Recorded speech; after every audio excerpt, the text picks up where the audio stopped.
I can talk about how Enji helps small business owners with their marketing all day long. But let's be honest, hearing about it from the real people who are using it just hits different than when you hear it from the founder who's building it. So today I'm talking with Danison of Bowtie and Brush, an Enji user who's using the platform to plan his marketing, manage all of his marketing projects, and actually close the gap between having a list of ideas and actually checking them off of the list. Now, we get into how he was doing his marketing before Enji and why it wasn't working, how he uses Enji from week to week, and all the practical stuff that's helped him stay consistent without marketing taking over his life. So, if you've ever thought, Enji sounds great, Taylor, but what does it look like for an actual small business owner to use it? That's this conversation. So, let's dive in. My name is Danison. I am the owner of two companies, Bowtie and Brush, where I am a wedding pro and I specialize in live event art through watercolor guest portraits and live engraving. And then I also am the owner and founder of Bowtie and Biz, where I put on my finance brain because that's actually my background. I didn't go to school for art, and where I help wedding pros through mentorship and financial management. So that's a little bit about me. I love it. I didn't realize. So, you have no, all of your art skills are just Yeah, like Danison loves doing art and you are self-taught in that yeah. way. I mean, granted, maybe the script part, like when they were teaching script Mm. at school, like for sure they were educating me on like how to write, but for the most part, yeah, just all self-taught and as kind of my escape from the accounting and numbers, I guess. So That's a good compliment, like using both sides of your brain, the left and the right side. okay. So, well, I am very excited to see how you use NG because one of the cool, but also as a founder, kind of frustrating things about building a platform solution that has lots of tools is that everybody uses them in slightly different ways. So again, very cool, but then from a marketing perspective, that is one of my eternal challenges. So I am really interested to see how you use some of the core features in NG because there are lots of bells and whistles. But Mhm. today I wanted to focus the conversation on like how does NG really support you doing your own marketing now that especially now that you have two businesses because welcome to the multi-hyphenate world officially. So the first question that I have for you is how often do you think more strategically about your marketing and how often are you going into NG to do that planning and strategy work? Gotcha. So prior to NG, I really didn't do anything. So it made it super easy, just like when I onboarded, where it would help me create a strategy.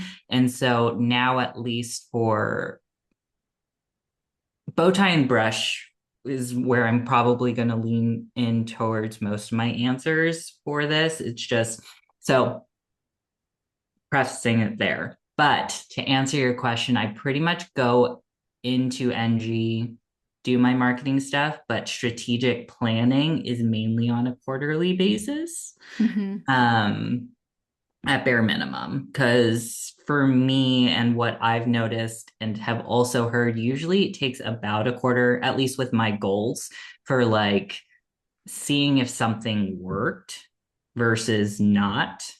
And at least for the wedding industry, the quarters, how they fit in, there's usually like a slow lull month and then like a very high activity month in terms of like leads or just overall people planning and all that stuff that comes with a wedding business. And so that tends to like even out all of my metrics when I'm looking at it as opposed to just like solely a month. So that's been kind of like the sweet spot for me to plan things like based off of quarters. Hmm.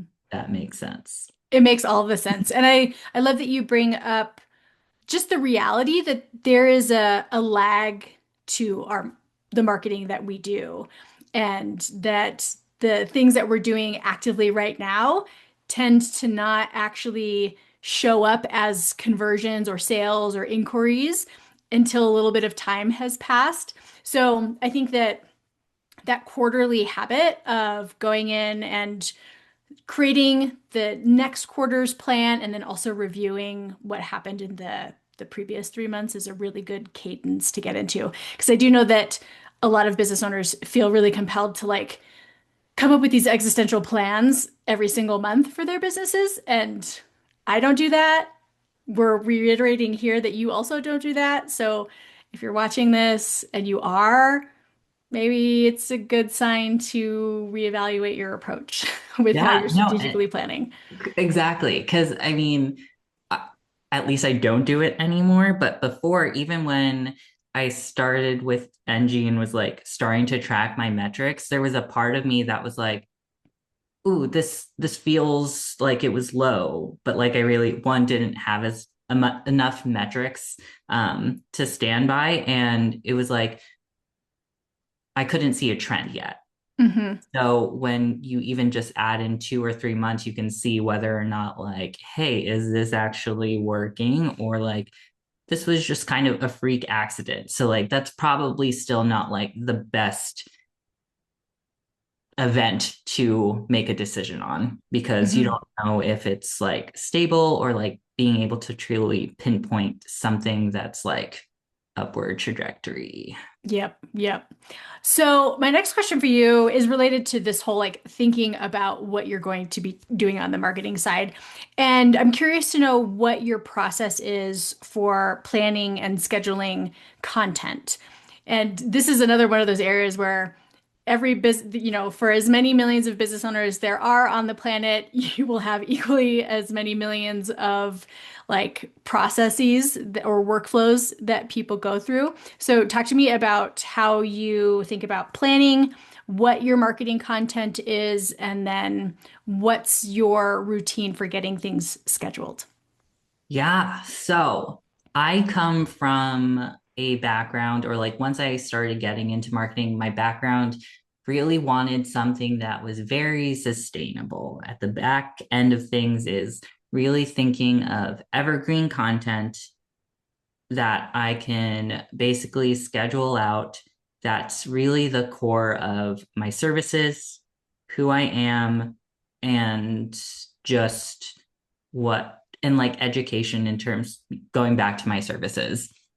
And so that's where when I was trying to think of stuff that like one, what pictures do I have for my own like weddings and events that I can like schedule out and things that I can bare bones just basically put on rinse on repeat, at least at the core, and then figure out how to make it tweak a little different when I actually go into like actually creating the content and um, posting them.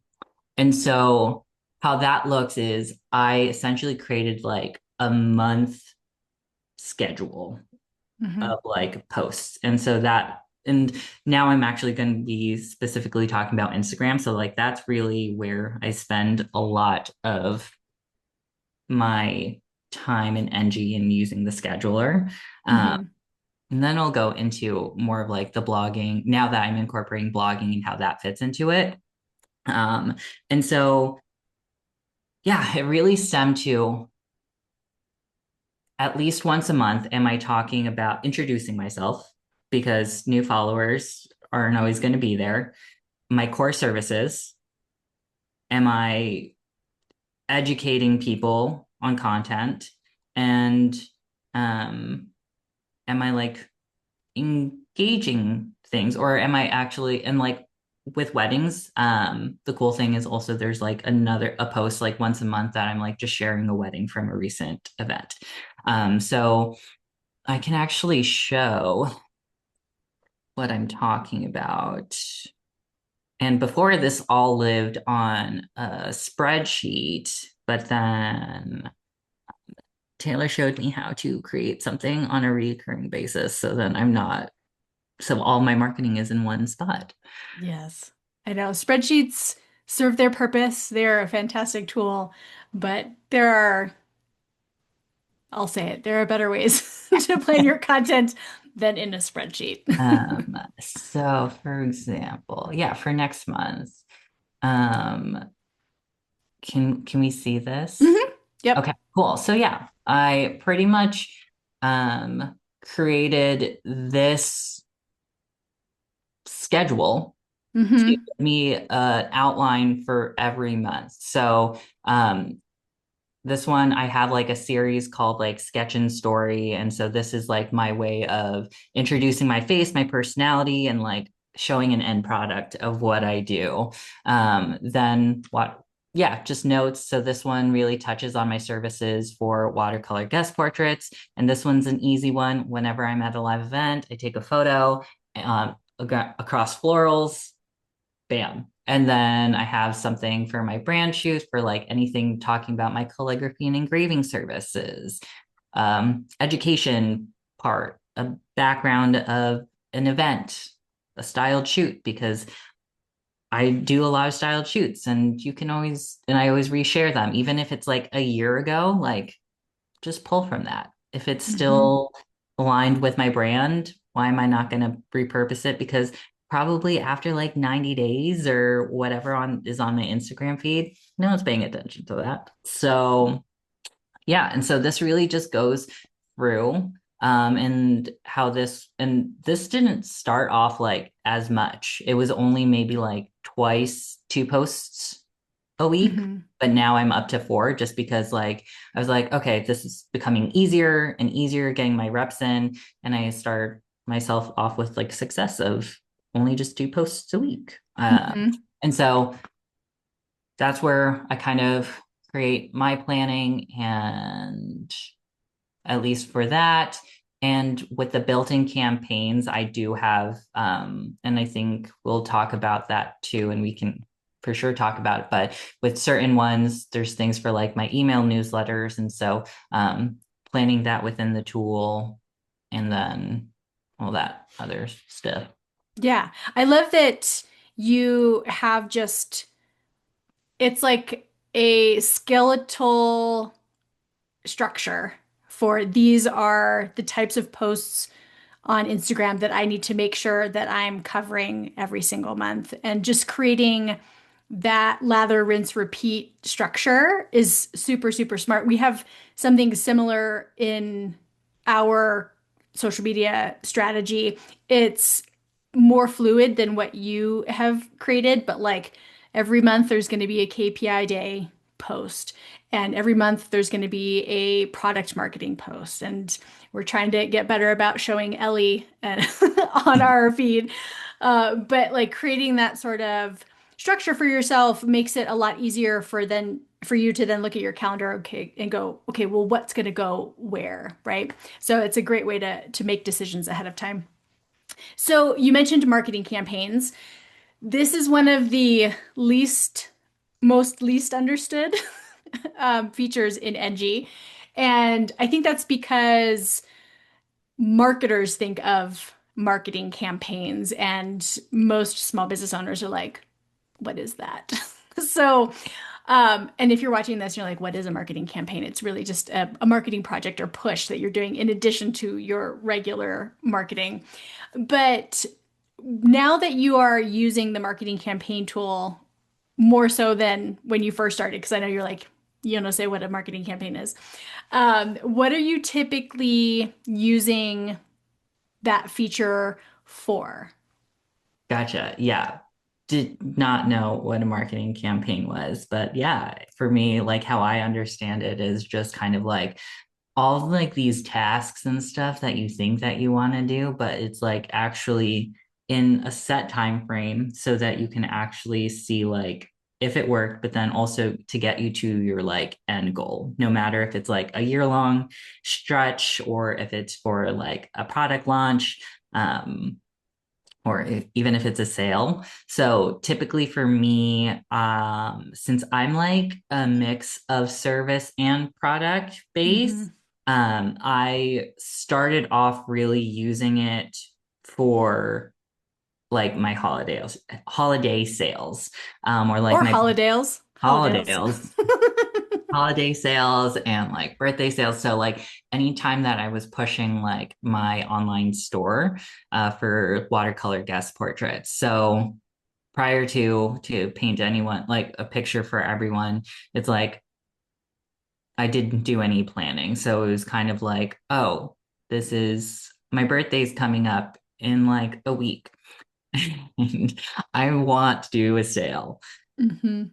And so now I'm just panicking, freaking out. I'm not telling anyone, and there's no system to it. So I'm just constantly being like, is this working? What is that? And then I'm not even tracking like how it performed. Hmm. And so with Enji, I started the built-in campaigns was amazing. So like luckily I was like a couple of months out that I was playing around with it and I was like, okay, so this is going to be my birthday sale, which is September 9. The amount of time to actually prep for it and certain tasks that like, oh, I do actually need product photos for this. I should probably get someone to like get me a review. I should have a landing page for it. I have an email list, or I should start like teasing it so then people know about it on social media. And apparently, you shouldn't just do that a week before. You need like at least like maybe a quarter, or depending on how long the campaign is, or yeah, how to effectively like market and tell people about it. Yeah. Spoiler alert, you don't it can't really happen in a week successfully. Maybe it can if you truly have the time and like are working 24/7, but I highly recommend not doing that. Uh, Hmm. and so I've really been doing that. And then I also have some campaigns kind of with booking season for weddings. It's kind of like a year long type of thing. But using how I use the software is like, I don't know, I'm gonna show it. Yeah. I Um, am glad that the campaign templates helped you have that realization of, oh, I should give myself more time to do this. Because yeah. that was when we were building it, and there are all these prep tasks. And actually, most of the tasks associated with any given marketing campaign are prep tasks. Mhm. And so I'm glad that what I had in my head is actually translating into the real life realization that, oh, yeah, I can't actually do this in a week unless I want to be a giant stress case. Exactly. And like all power to all people who want to do it, but there's an easier way and a Yes, little there's an easier less. way. So yeah, this is my bucking season one. So I pretty much have this for the most part for like a year, or Hmm. I can't remember. I think this is weird. I think I just added this. Um But yeah, and I didn't have to think of any of this, but I'm just going through. And so whenever I go and start a campaign, so actually, well, we're gonna start one now, and we're just gonna start it. But I want to start it now. And so the cool thing about it is like I just pick a date where I want to start. And then so like so this, right? When it tells me like, oh, I should have started this back in December. I'm gonna be like, okay, so I don't like that red. So we're just gonna change it maybe. Oh, it's not. So I was like, okay, cool. We can start it now. So Yep. then you can do that. And so that's what I like to do because when I see that red, I'm like, it's yelling at me. I don't want it to yell at me. And just Yes. change the dates. Yep. Um, and then I'll go through and see like, okay, these are the tasks that I want. And if there's something that I don't like, I'll like delete it. Yep. As you should. Well, bam. But the cool thing is like, even I'm still learning, but each one of these is built in for all of this stuff. So I truly will read each of these of like, tips of what to actually do and see like, do I actually want to use that as part of my campaign or not? Hmm. Um, I love that. So, do you typically sit down and because I see you already have like your holiday season sale prepped and ready, right? And wedding mhm. MBA and booking season for next like 2026 rolling into Yeah. 2027. So, is that typically how you found it's easiest for you to like map out your year without getting into the weeds? It's like, hey, I'm going to put these campaigns in the general areas that I want them. And then as we get closer to things, I might come in and refine dates. For sure. I mean, I think this year, now that I've actually gone through a full year of just, I guess, steadily marketing, Hmm. I kind of pulled what I did last year that I was like, oh, I for sure am going to be doing it this year. At the beginning of the year, when I'm planning like my full year, that's kind of when I just be like, okay, I'm going to create this and like just make sure it mimics what it is. So then now it's on my calendar and I don't need to like be like come Q3 is like, oh crap, did I well when was I supposed to start it? Especially for like the things I know that are going to be like rinse repeat for the most. Hmm. Um, Yep, but that then makes yeah, sense. I mean if something comes up which I need to add, then I'll just kind of go into the tool and then play around that way. Yeah, love that. Okay, well, I know that you're a super fan of KPI day. Oh So yeah. let's talk about let's talk about KPIs. How often are you looking at your results tab? And what are the just couple, like your top two or three metrics that you look at to really help you make decisions about your marketing? Okay. So how often I look at my KPIs is once a month on the first of every month because it's KPI day. So that one's an easy one, but everyone knows that I do it. And so it's just it's my little I get my cup of coffee and I go on and I just input my stuff where I have to, but I like that a lot of it is like pre-populated.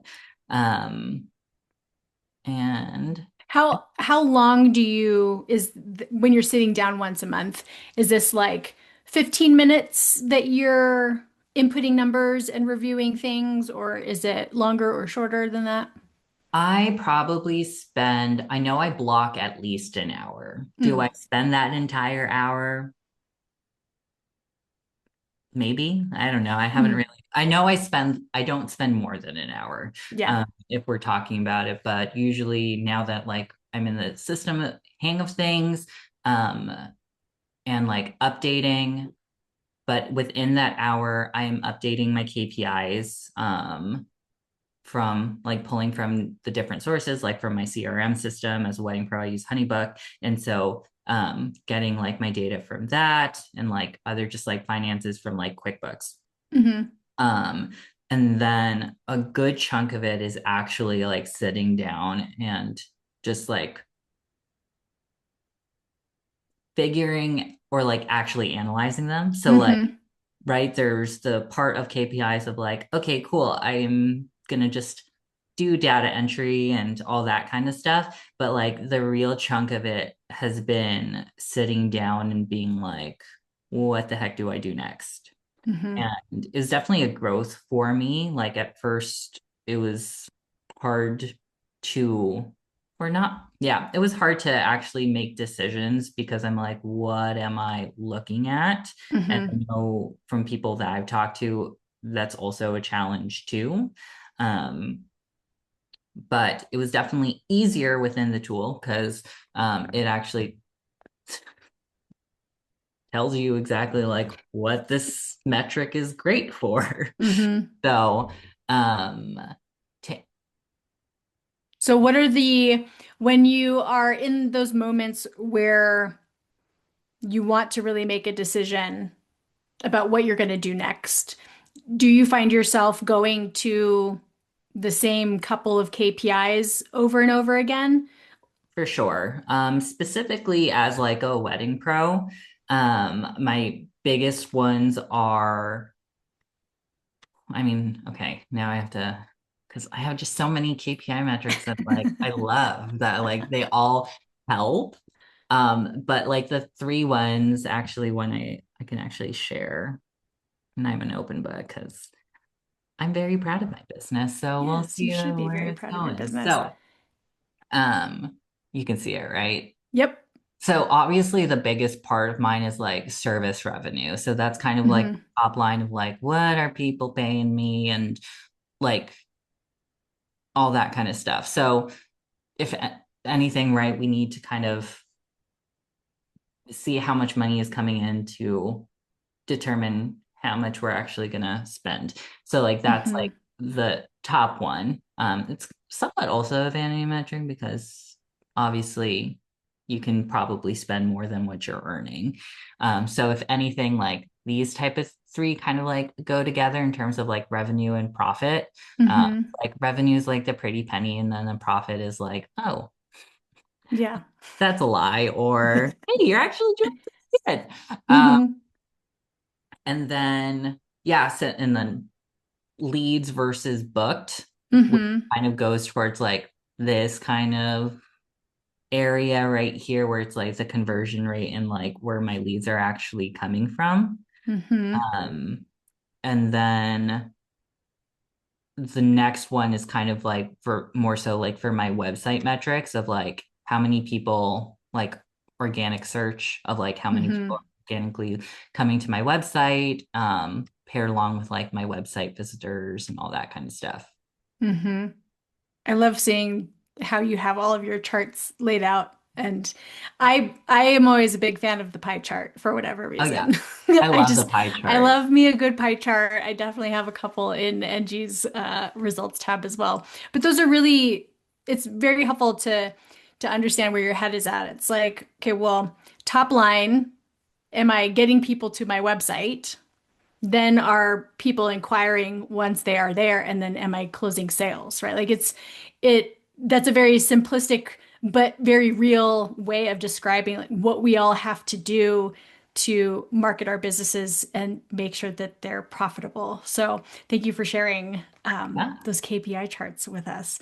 But it's been so I love seeing these looks into other people's NG accounts because there are similarities between how you and I use it, and then there are differences. What makes it is, in the end, what makes it really cool. So I appreciate you sharing all of this stuff with us. Where can, if anyone who is watching this, whether they're already in the NG community or not, where can they connect with you if they want to follow along on your business journey? Yeah, you can find me on Instagram mainly. That's really where I hang out. You can, I would say probably, yeah, you can do at Bowtie and Biz for any questions kind of regarding specifically like the marketing and all that type of stuff. And you can do it, find me at www.bowtieandbiz.com. I'm also occasionally on Threads. I'm like trying to make that more, but we'll see. But definitely Instagram. So slide me a DM. Goals for 2026, show up on Threads a little bit more. Yes. Well, thank you, Danison, so much, and have a great rest of your day. Thank you for having me. I love conversations like this because it's not theory. It's not about someday marketing. It's what NG actually looks like when you're running a small business with real time constraints, planning your marketing, managing the work, and actually following through, because that is the goal. And if you're watching this and thinking, okay, I need help getting my marketing to-dos done, then I would love for you to try NG out for yourself. You can start a free 14-day trial, no credit card required, no complicated setup, just a simpler way for you to plan your marketing and actually check things off. The link to do that is in the video description below, and I will see you inside.